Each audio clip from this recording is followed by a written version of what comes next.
Salut les chimistes! Regardez, je viens tout juste de fabriquer des cristaux d'acide benzoïque. Enfin en fait non, c'est 2 étudiantes à moi qui l'ont fait, mais voilà, je me demande, est-ce qu'ils ne contiendraient pas un petit peu des impuretés? Alors comment savoir? Comment puis-je l'analyser? Il existe de nombreuses techniques pour identifier, analyser et contrôler la pureté d'un échantillon. Pour les solides, on peut par exemple mesurer la température de fusion. Vous le savez, par exemple, sous pression atmosphérique, l'eau se liquéfie à 0 degré Celsius. C'est sa température de fusion. Et c'est pareil pour les autres composés chimiques, comme celui-ci. Ils ont leur propre température de fusion et c'est grâce à ça qu'on va pouvoir les identifier ou contrôler leur pureté. D'après les tables de données, l'acide benzoïque pur a une température de fusion de 122 degrés Celsius. Je peux donc mesurer la température de fusion de ce produit solide et la comparer à cette valeur, 122 degrés Celsius. Ça nous donnera déjà une idée. Pour mesurer des températures de fusion, il existe plusieurs types d'appareils. Dans cette vidéo, nous allons voir comment mesurer la température de fusion d'un produit solide à l'aide d'un banc Koeffler. Appareil très répandu dans les lycées et laboratoires, simple à l'usage et donnant une bonne estimation de cette température de fusion. Ok, vous êtes prêts, chimistes? Allez, générique. T'as pas de labo, t'as blablaro, t'as blablaro. Le banc Koeffler, c'est une plaque de métal inoxydable chauffante, graduée en température de 2 degrés en 2 degrés, allant d'environ 50 degrés jusqu'à 250 degrés Celsius. Alors je l'ai allumé en avance car il lui faut une bonne trentaine de minutes pour atteindre l'équilibre thermique, après quoi on peut faire les mesures. Alors attention, le banc Koeffler est un objet très chaud. Il est indispensable de le manipuler sans gants et à l'écart de tout produit inflammable. Sinon, ça va barder. Hey, salut jeune apprenti chimiste. Alors, c'est quoi le sujet du jour? Je vais t'apprendre à faire une mesure de température de fusion au banc Koeffler. Alors on y va.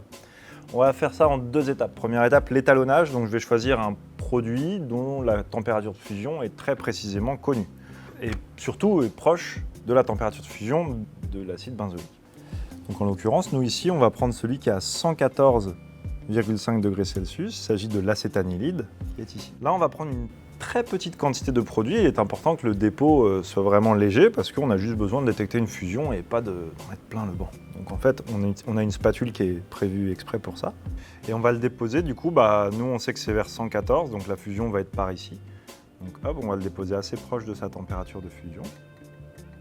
Là, on va utiliser l'autre partie de la spatule pour déplacer le produit solide en faisant une petite ligne là, comme ça, hop. On fait avancer les grains de solide à l'aide de la spatule prévue à cet effet, lentement pour que l'équilibre thermique soit établi et en essayant de garder une ligne diagonale au milieu du banc. Allez, bel étalon, cours! Cours, cours! Ah, il fait chaud, il fait chaud! Ah! Une fois que la fusion commence, on continue à avancer un tout petit peu le produit, de sorte qu'une moitié se trouve à l'état liquide, l'autre moitié à l'état solide. Et c'est comme ça qu'on va avoir une bonne précision de lecture. Une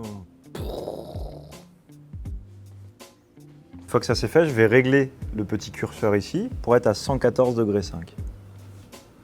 Voilà les chimistes, le banc Koeffler est étalonné. Maintenant que l'étalonnage est réalisé, entre les 2 mesures, on va nettoyer le banc. Mais attention avec un coton bien sec.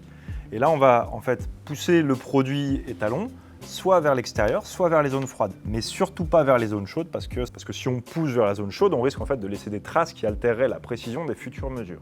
Et attention surtout, ne jamais nettoyer le banc en cours d'utilisation avec un solvant. Passons maintenant à la mesure. Bon, les amis chimistes, il est temps de voir ce qu'il en est de notre petit solide, l'acide benzoïque. Alors, le protocole est quasiment identique à celui de l'étalonnage, mais cette fois, on ne touche plus au curseur déjà réglé lors de l'étalonnage. Car c'est ce curseur qui va nous permettre de lire la valeur de la température de fusion. Allez mon coco, on va mesurer ta température de fusion. Voilà, juste quelques cristaux suffisent. Délicatement, on amène les cristaux à leur pointe de fusion. Allez, petit acide benzoïque, on va te fondre les fesses. Ah, ça fond, ça fusionne. Eh bien, chers amis chimistes, il ne reste plus qu'à faire la lecture. 122 degrés Celsius. Vous vous rendez compte, ça veut dire qu'on tombe sur la température de fusion attendue. Est-ce qu'on doit conclure qu'on a de l'acide benzoïque pur? Je mesure pour ce produit solide une température de fusion de 122 degrés Celsius. Ok pour la mesure. Passons maintenant à son interprétation. Sur le banc Koeffler, chaque graduation fait 2 degrés. On considère généralement que l'incertitude correspond à une demi-graduation. Notre mesure a donc une incertitude proche de 1 degré. Mais en toute rigueur, évidemment, ça dépend de la gamme de température, de l'état d'usure. Mais bon, on ne va pas aller à ce niveau de détail. En tenant compte de l'incertitude sur l'étalonnage et sur la mesure, on va présenter le résultat avec une incertitude de 2 degrés. Donc ici, le résultat de la mesure se présente de la manière suivante. Température de fusion expérimentale égale 122 plus ou moins 2 degrés Celsius. Compte tenu de l'incertitude, la température de fusion du solide analysé est en accord avec la température de fusion de l'acide benzoïque pur. Est-ce qu'on doit conclure qu'on a de l'acide benzoïque pur? Non, c'est pas si simple, tombez pas dans le panneau. Je vous explique ça. C'est pas parce que la mesure ne montre pas la présence d'impureté qu'il n'y a pas d'impureté. Eh oui. L'absence de preuve n'est pas la preuve de l'absence. Donc en fait, tout ce qu'on peut dire, c'est que la mesure de la température de fusion ne met pas en évidence la présence d'impuretés et qu'on a bien a priori identifié l'acide benzoïque. Donc, restez prudent dans vos conclusions. Lorsque la température de fusion mesurée est différente de la valeur tabulée dans la littérature, comment l'expliquer? Eh bien, plusieurs explications sont possibles. Si la température de fusion mesurée est inférieure à la valeur attendue, cela est souvent dû à la présence d'impuretés solides qui diminuent la température de fusion d'un corps pur. Si c'est le cas, si le composé n'est pas pur, on peut alors proposer une purification du produit brut par recristallisation ou par chromatographie sur colonne. J'ai déjà fait une vidéo sur chacune de ces deux techniques, vous trouverez des liens en description. Après avoir purifié le solide, on remesure sa température de fusion et on vérifie qu'elle augmente étant bien vers la valeur attendue. Si la température de fusion est supérieure à la valeur attendue, c'est souvent dû à la présence résiduelle de solvants peu volatiles dans le solide, de l'eau par exemple. Le solvant s'évapore en consommant de l'énergie thermique, ce qui refroidit la plaque et il faut pousser le solide un peu plus loin pour observer une fusion. Dans ce cas, c'est que le solide n'a pas été correctement séché. Il faut donc le remettre à l'étuve et refaire un peu plus tard une mesure. Voilà. Et maintenant, il faut faire le ménage, on va nettoyer ça. Ok, donc tant que le banc est chaud, n'oubliez pas, on nettoie avec un coton bien sec, et surtout pas avec un solvant. Et puis, une fois qu'on a terminé les manips, je vais éteindre le banc. Hop, voilà. On éteint, on laisse refroidir, et une fois que le banc est bien revenu à froid, là, je vais le nettoyer par contre avec un coton imbibé d'éthanol ou d'éthylène glycol, de sorte à bien enlever tous les composés organiques qui ont traîné dessus. Un peu d'éthanol. Voilà. On nettoie. Je rappelle que cette méthode de nettoyage avec un solvant est à proscrire entre l'étalonnage et la mesure, puisque la vaporisation d'éthanol sur le banc refroidit le banc et le retour à l'équilibre thermique va prendre plusieurs minutes. La pointe, il faut nettoyer la pointe. Évidemment, il ne faut pas oublier la petite spatule. Je vous propose quelques remarques pour finir. Je voulais vous donner l'erreur que j'ai le plus vue depuis que j'enseigne, déposer trop de solide sur le banc. Et ça vraiment, c'est la plus fréquente. Il est important de déposer le minimum de solide possible. Cela veut dire qu'il vous suffit de pouvoir détecter aisément la fusion du solide à l'œil nu. Autre remarque, parfois on ne connaît pas du tout la température de fusion du produit analysé.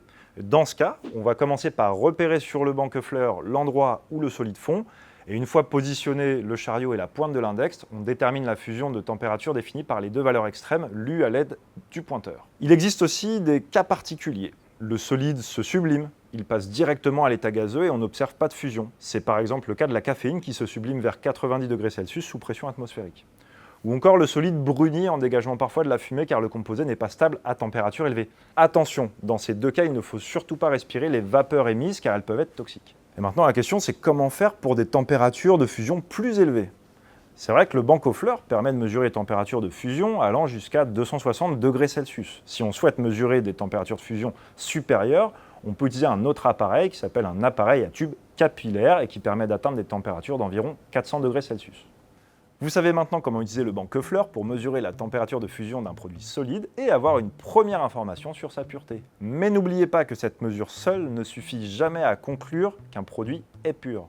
Il faudra compléter l'analyse avec d'autres techniques, notamment les techniques de chromatographie et de spectroscopie, selon ce que vous avez à disposition. Voilà les chimistes, je vous remercie d'avoir regardé cette vidéo jusqu'au bout. Si ça vous a plu, n'oubliez pas de vous abonner à la chaîne, de partager la vidéo avec vos amis.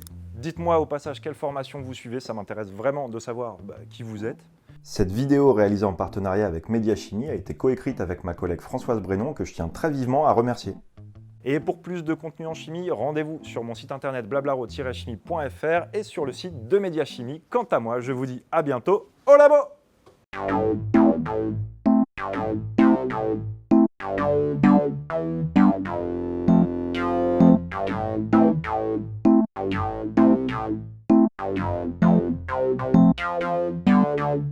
Il faut dire que vous faites des études vachement intéressantes, hein.